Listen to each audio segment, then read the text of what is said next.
What defined success in the early 90s? If you said Doom, you wouldn't be far off.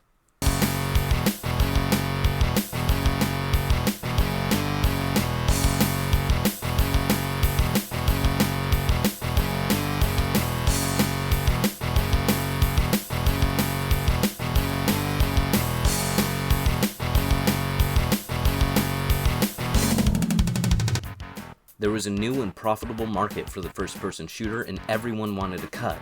Thing is, practically all of the notable first-person shooters that came out before Quake weren't actually 3D.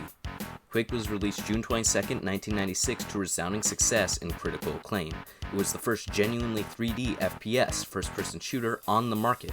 But then that begs the question, what was Doom? Doom wasn't actually 3D. Despite all its flare-textured floors and ceilings, it wasn't genuine 3D.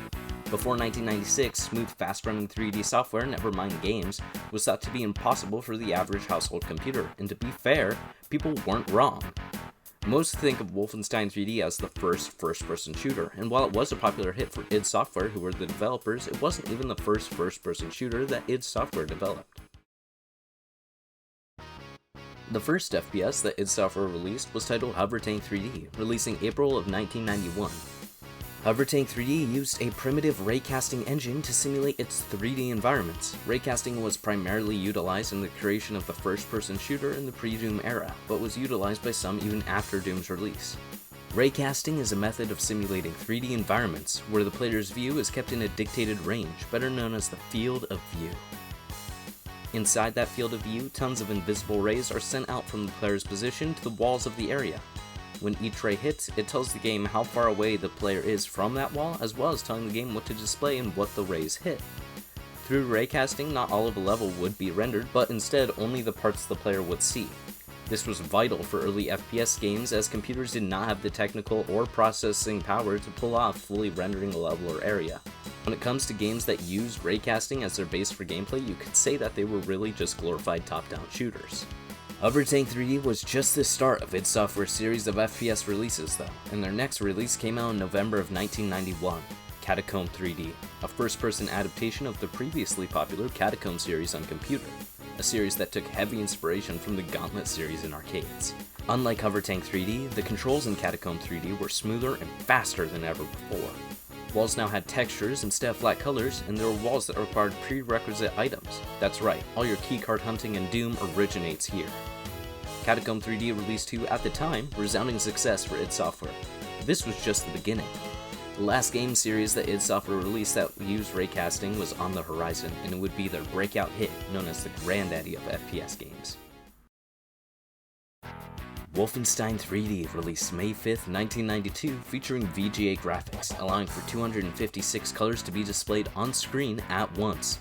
For comparison, Catacomb 3D and Hover Tank 3D both used EGA graphics, which were commonplace in 1991, only allowing for 16 colors to be displayed on screen at once. Unlike Catacomb 3D, Wolfenstein was loud, sprawling, and for the time rather grotesque.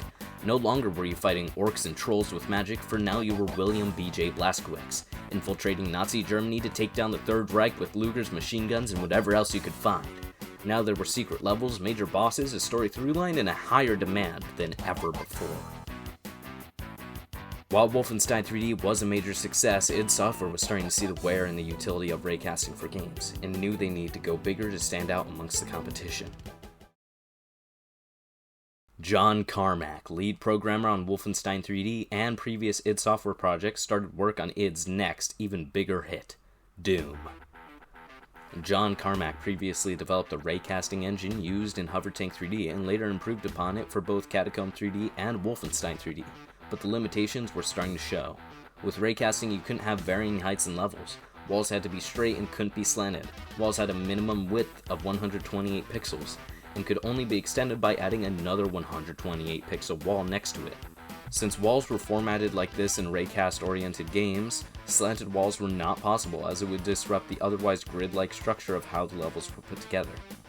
These were the major limitations of raycasting engines, and even though the common household computers at the time were still unable to run fully polygonal 3D games, John Carmack still had one trick left up his sleeve. While Wolfenstein 3D was successful, the success that came from the initial release of Doom was immeasurable in comparison. Doom released December 10th, 1993. The impact of Doom's release on the PC gaming scene was incredible. Before 1993, PCs had their cult followings and such, but nothing shook the entire gaming community like Doom did. Across the board were 10 out of 10 reviews, and it made everyone realize that PCs had caught up and finally passed console limitations, tenfold. But why was Doom so significant? To the average unknowing player, it seemed pretty similar to Wolfenstein 3D, so let's do a quick rundown of everything that could have shocked a player upon its release back in the game's first level.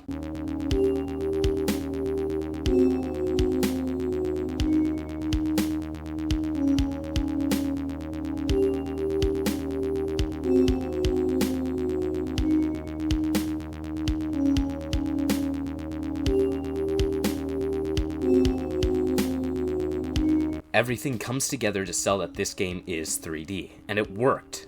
People had no idea how id Software pulled this off, and it wasn't until 1995 when the source code was released that we got the definitive answer: binary space partitioning. Binary space partitioning, at least in its application in Doom, is somewhat similar to raycasting. BSP takes into account the player's field of view and renders what the player sees based on what the player can see. Where binary space partitioning is different is in how it handles rendering.